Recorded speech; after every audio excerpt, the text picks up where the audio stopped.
Hi, everyone, and welcome to the Cozy Mystery Mingle. So excited because today we have Kat Bellemore. Hi, Kat. Hi, how are you? Great. I'm so excited you're here. Thank So you for having me. so fun fact, you might know Kat because she also writes romance books. I She do. is doubly talented. Although I'm not writing them anymore. So I've fully transitioned to the cozy mystery. But fun fact, the cozy mysteries are set in the same towns as my romances. Oh, So like for my Borrowing a More romance series, it takes place in New Mexico. mhm. And the main characters that are in those romances, they're now the side characters in the mysteries. And so you Mhm. get to see a different side of the town. Same with my Starlight Ridge series. Um, so it's fun to see that crossover. Yeah, I feel like I'm the same way. I've like totally retired from romance. I feel like we should have like I don't know, an alumni club or something. Like we made the switch. Yes, yes. Like I love both, but I have to say my heart is with the mysteries. I love it. Yeah, they're so much easier, and I don't know, they're just more quirky. But tell us a little bit about you, what you do every day, and full-time writer, and how things are going. Not a full-time writer yet. I'm part-time writer, full-time mom. I homeschool my daughter. My son is in middle school, and once my daughter goes to middle school, then I'll transition to being a full-time author. But we live in New Mexico and just living the dream down here we have a cat and my husband and just eat as much green chili as I can down here. Yeah, let's talk about green chili. Now, is that just like something, is it like a accent for every meal, or is it like a meal in and of itself? You can have it in everything. So here you can even go to Burger King or McDonald's and get green chili burgers. But you put it on pizza and pasta and anything that can have green chili should have green chili. They do have green chili ice cream. I have not been brave enough to try that one yet. But I put it on everything else. Huh. All right then. Yeah, I'm with you. I like ice cream, but I'm not into when you take a savory thing like meatball flavored ice cream. I'm like, I don't know if I really want that. I haven't heard of that one, but I've heard of bacon in ice Yeah. cream, and I haven't tried that one yet either. Yeah. It's like maybe, but then you're like, I'd rather just stick with the chocolate. Yes, no, absolutely. But yeah, green chili, I try to incorporate it as much as I can. Yeah. Oh my God, that's so interesting. I didn't know you homeschool your daughter. That's a lot of work. It is, but sometimes, so I homeschooled my son up until middle school, and then my daughter as well. He has dyslexia. She was having extreme anxiety, and so sometimes you just got to do what you got to do to get them the help they need so that they can, thrive later, and it works. All right, well, that's good. Oh, we have another Albuquerque fan. I lived in Albuquerque 2 times. I love green chili and miss it so much. Yes. Yeah, it's hard to get outside of New Mexico, right? Like I have not seen, I see it once in a while at a Mexican restaurant as like a specialty, but otherwise it's hard to find. If you can find the 505 green chili sauce, it's canned, so it's not fresh, but it's really good if you can find that. I've heard of people finding that out of state, and I love getting like English muffins, toasting them, putting a fried egg on both sides, and then the green chili sauce on top of that, and it is really good. So if you can find the 505 brand, it's pretty good. All right. Okay, so let's just jump to, you said your romances are set in the same place as your cozies. Yes. Let's talk about the setting. Why did you pick that setting? Why do you love it? And what's great about it? So the first series is based in New Mexico, and there's just so many unique things that are here. It's the Borrowing a More romance series with my Maddie Swallows mystery series. And so I base everything on stuff you can find here in New Mexico. The first one, of course, has green chili. The second book takes place at a hot air balloon festival. Mhm. And then White Sands National Park is the third one. You get some space tourism in there because we have the spaceport out here. Carlsbad Caverns is in one of them. So I'm just trying to take all of those unique aspects that we have that not a lot of people know about and cram them all into one series. So there's a lot of traveling to different locations as well in my series in that one. Very cool. And well, we're here today to talk about Death in Dacquoise. Am I saying that right? Yeah, it's all of the TV shows will say Dacquoise. It's Dacquoise, which I actually haven't tried that particular dessert before. Mhm. I was introduced to it on the Great British Baking Show. They have it a lot on there. And we have like 500 Mexican restaurants here. Finding a French bakery is a little bit hard. I found one, but they didn't have the Dacquoise. Mm. But it looks amazing. So if anybody has eaten it, I would love to know what it is like. I did go to this French bakery to try out desserts that will be in my future books because the next one has bread pudding in it, and I had never tried bread pudding. So I have been able to try some other things. But this series actually takes place in a little town, coastal town in California, Starlight Ridge. So the exact opposite of New Mexico. And this is first in a new series. It's the Yes. Seaside French Patisseries, right? Yes, where there's these two old retirees Mhm. who basically end up taking over their late sister. She had turned a bakery into a souvenir shop, and they bring it back to a bakery, but they don't know how to bake. So they have to hire a young woman who she was trained in France, and that's really all that she knows is French pastries. And so they open up their first French patisserie when they're nearly 70 years old and start on a new adventure in their life. Yeah, I love that. We were just talking about, I feel like it's just never too old to do whatever, something you love or start something new. Yeah, no, absolutely. And I love when you've lived long enough, you just have a different outlook on life. And so it's been really fun to write and really fun to write the interactions between these two sisters who have known each other for, almost 70 years. It's been a really fun series to start. And so, do you have a sister in real life that you've modeled this after? I do have a real sister in real life. We are quite different, but I also think that we're quite the same. So I don't know if I modeled the sisters necessarily after us. Mhm. But I do have a sister that I'm really close to that I wouldn't mind opening a French patisserie when we're 70 together. I mean, I wouldn't mind going there every day to the I French. know, right? Well, tell us about this book. Who gets killed? What's the mystery? What are we solving? Yeah, so we have these two retirees. They're just barely opening up their bakery, and they have coincided. The older sister, her name is Dottie, well, Dorothy, but her sister calls her Dottie. Mhm. And they, it's her 70th birthday. And so they're going to have a big celebration for her 70th birthday to coincide with the grand opening of their bakery.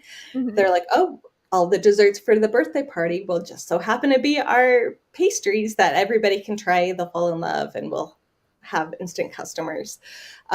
But the most cantankerous woman of the town, judgmental woman of the town, of course, she comes, she's putting everybody down, being awful, goes home. She ends up dead on the beach, and they find poison in the Dacquoise that she had purchased from their bakery. So, of Mhm. course, now the sisters and their baker are now under suspicion from a new sheriff in town who doesn't really know anybody.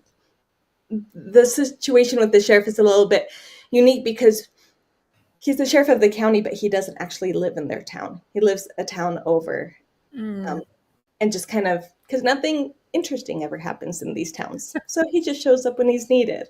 Right. It's quiet and peaceful. Yeah, Nobody. nothing ever happens. Nobody's ever murdered. And so it creates some distrust and unique dynamics there as well. Okay. And so, for people who are fans of the Maddie Swallows Cozy Mystery, with this new series, what's kind of similar and what's different? I always incorporate a lot of humor. So there's going to be lots of humor in both of the series. Mhm. Um, obviously very different. Um, there's different settings, of course, but also in the Maddie Swallows, you have a single mom with two teenagers who lives Her mom lives in the same town, so she does have some family, and it's a very different family dynamic than having two retired sisters who don't have anybody anymore. They only have each other. Mm-hmm. They're very different personalities. One is a retired school art teacher, and the other's a retired cop. One is, Jo, she dyes her hair a different color every other day and is just very spontaneous, whereas her sister Dottie is more by the book and strict. And so you have a lot of different dynamics playing with between these two sisters that are different than the other family dynamic. But at the same time, there's still going to be lots of humorous dialogue and situations. People are dying, but I want people laughing through the whole thing. Good. And so the sister that passed away and left them the souvenir shop, obviously she's totally different. She's running a souvenir shop. They want to open a bakery. Like, what other things about the other sister are totally different than these two? So she had been an analyst for the FBI, and actually she moved out to this small town because she became very paranoid. She thought people were watching her. She just was slowly like losing her distrust of people around her and society in general. She wouldn't talk to her sisters on a cell phone or a landline even. It would be a burner phone, that kind of thing. So the first time they go, yeah, it's not a spoiler. So you can get the free prequel to the series from my website, in which they go out for the first time in 15 years to visit their sister out in Starlight Ridge. She tells them, come out here. And they were concerned. They get there and it turns out that she's been murdered. And so they actually spend the prequel solving their sister's murder. And that's one of the reasons why they end up staying and taking over. Kind of, we need to come together. This is in memory of her. We need to keep her shop still alive and her memory still alive. Mm-hmm. But she, she was very paranoid, and the town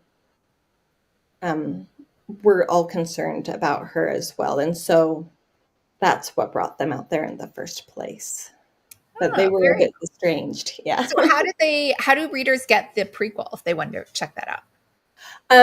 So if in the front and I think it's on my website. I can't remember right now for sure, but I know for sure if you pick up Death and Dacquoise, it's only 99 cents right now on Amazon. Okay. In the front or the back, there's a link that you can click. You don't have to join my newsletter in order to get the book. Mm-hmm. Actually, you know what? You can also just email me at kat-bellemore.com and I'll just send it to you. You can choose to join my newsletter at the same time. I send out twice a month and it's really fun, but you don't have to get this prequel. It's just my free book for anybody who would like to get more insights into the series.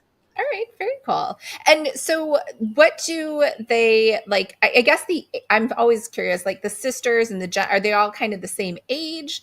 Like, yeah, so Dottie is having her 70th birthday in Death and Dacquoise, and her sister Jo is 67. Okay, and then so she's just 2 or 3 years younger than her. Yeah. Okay, and then the sister that passed away, is she the oldest? She was the eldest by quite a few years. Yeah. Okay. All right. And then, so did Jo and Dottie quit their jobs and sell their homes to move here? They were already retired, so that wasn't an issue.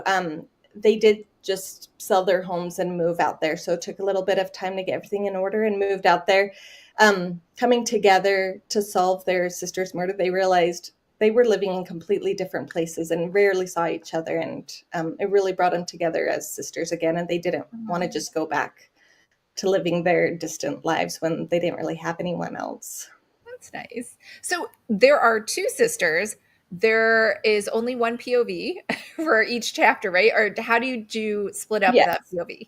So everything is in the POV or the point of view from Jo, the younger sister. We do get a lot of insights into Dottie, but it is from the point of view of Jo. Okay. And Starlight Ridge obviously is a make-believe name of a town, right? Yes. And was that modeled after any coastal town that you really love? More of a collection of different coastal towns that I'd been to over the years. Um, yeah, and not one in particular. I like to make sure that things are unique so that if things change about a town, I don't have people emailing me, that business isn't there anymore, or that you were wrong about this location. And so I'd rather just have some place that a collection of experiences that I've had that comes to one unique place. Okay. And is Starlight Ridge in any particular state? California. Oh, it is in California. Okay. And is it northern or southern, or does it just middle of the state, or it doesn't matter? It doesn't really matter. It's more of like like the middle of the state. Like I don't know enough of the coast to know exactly where the transition from the different parts of the coast are. Mm-hmm. But yeah, it doesn't really matter which part Okay. of California. And what do you love? So you chose a totally different location. What do you love or not like about coastal towns in general? I love water. Like we Oh, don't have okay. any here, but I could sit on the edge of a lake or a river or the ocean and just stare at it for hours. Like I find it so mesmerizing and calming and peaceful. And I love that a lot of these coastal towns have really bright colors on their buildings. They're Mhm. very just cute and quaint. And I find, yeah, there's something just very peaceful about that I really love. And I feel like it gives a wonderful sense of community, like the water brings people together. Mhm. All right. And what sets Starlight Ridge apart? Obviously, it's usually quiet with no murders. Anything else that makes it special? They are very, very tight knit. If anyone Mhm. even comes to stay for an extended amount of time, there are going to be 40 welcome baskets on your doorstep. Everybody welcoming you, everybody so excited to see you. A lot of people leave Starlight Ridge because just of the lack of opportunity, unless you want to be in the tourism industry and have a shop along the boardwalk or something like that. And so for people to come to Starlight Ridge is a very special thing because they do lose a lot of people searching an opportunity. And so, and a lot of them don't have family right there in Starlight Ridge. So it is really like a giant family where they really try to take care of each other. Nice. All right. And between the two, Jo and Dottie, which one are you personally more like?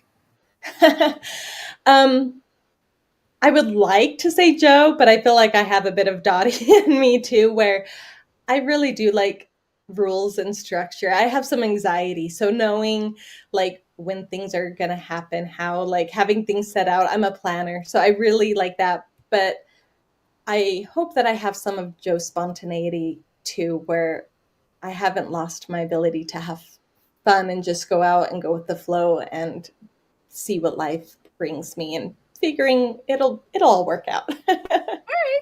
Nice. And are there any pets in this series? There are. You can't have a cozy mystery without a pet. So they Dottie brings her cat Skittles with them. And Skittles likes to cause a little bit of mischief, but she proves useful as well. I won't give anything away, but she is very useful in Death and Dacquoise All for their right. investigation. Nice. And it looks like Diane said, afternoon, I cannot wait to crack open my copy. I downloaded it last night after midnight. Awesome. Thank you so much, Diane. I've been getting some really amazing feedback from readers already, so I'm really excited to see what you think of it. Nice. And she also wants to know, how are you celebrating today? Congratulations on your new release. Oh, that's very sweet of you. I'm going to take my family out to dinner tonight to celebrate. I didn't used to, but I'm like, they need to be a part of the celebration Oh, because they also sacrifice when I leave. I'll go for a weekend to try to write as much as I can or something like yeah. Mhm. that. So I want them to be a part of that celebration. Very cool. And so, what are your writing plans for the rest of 2024? Well, they're actually going to change a little bit. Right now, I really don't get writing done unless I get up at like 5:30 or 6 in the morning before people are awake, because then once they're awake, my day is just going. But my daughter is starting middle school, and so I will actually have time during the day. So the second book of the Seaside Bakery or Seaside Patisserie series is going to be Mhm. releasing in want to say August. Okay. And then I also have the next book of the Maddie Swallows series releasing in October as well. But now that my 2 kids are going to be in school, I'll be able to be writing a lot more and hopefully getting a lot more books into the series a little bit quicker as well. But those Yeah, are the 2 releases I have planned for the year. that's crazy. That's like a ton of like new found free time for you. Yeah, I'm gonna have to really like set out a schedule for myself. So I'm like, wow, what do I do with all this time? But yeah, it's gonna be very different rather than squeezing it in the little moments that I have, and definitely be a new chapter in my writing career. Cool. And so where can readers find you? Like where do you hang out online or social media? I've actually stepped away from social media. I am there if you want to see some older stuff, but I found that it wasn't super healthy for my mental health. And so I do send out my newsletter to email. You can hop onto my website, www.kat-bellemore.com. Mhm. You can also email me at kat-bellemore.com. Sorry, it's a I'll tongue leave them twister. in the comments for everybody. Okay, perfect. So yeah, I do have my website. I send out my newsletter. Email really is the way that I prefer to connect with readers because I know that I'll see it. A lot of Mhm. social media will suppress comments or different things. And so it really is the best way to connect with me and hear about everything that I'm up to. And I always ask my readers questions in my newsletter so that to get that conversation going, because I do love connecting with readers on a more one-to-one personal basis rather than social media. Um, so yeah, and you can find all of my mysteries on Amazon. They're all in Kindle Unlimited. The romances are on all retailers, not in Kindle Unlimited. Yeah, I'm so glad you said that you left social media because I just decided to leave like last month and I feel so much and I wasn't even posting that much. Sometimes it's just the guilt of knowing you should post and like I just That feel mental energy. better. Yeah, just the worry of it, even though I'm not posting. And so, yeah, I feel so much happier in general. I know it sounds silly, but No, I think that's wonderful. I mean, and there's so many ways to connect with other people now. And I feel like social media, a lot of times, especially like Facebook, will suppress comments and people won't Mhm. even see things. And so I would rather just connect in a more personal one-on-one way for sure. Oh, before you go, just 2 more comments. I understand the love of the water. I live along the seacoast, and it distracts me from my own writing often. Okay. And Diane wants to know, will you be doing a holiday book for the Seaside Patisserie series? Definitely, eventually I will be. I don't know when it will be. I want to make sure that I definitely get that out there. It'll probably be a little bit later in the series, once I have my new schedule with my newfound writing times. I'll Great. get that Yeah. all worked out. Awesome. But I do love holiday books, yes. Cool. Well, thank you so much for being on today and sharing so much about yourself and your book. I think readers are going to love it. Well, thank you so much, Lisa, for having me. All right. Bye.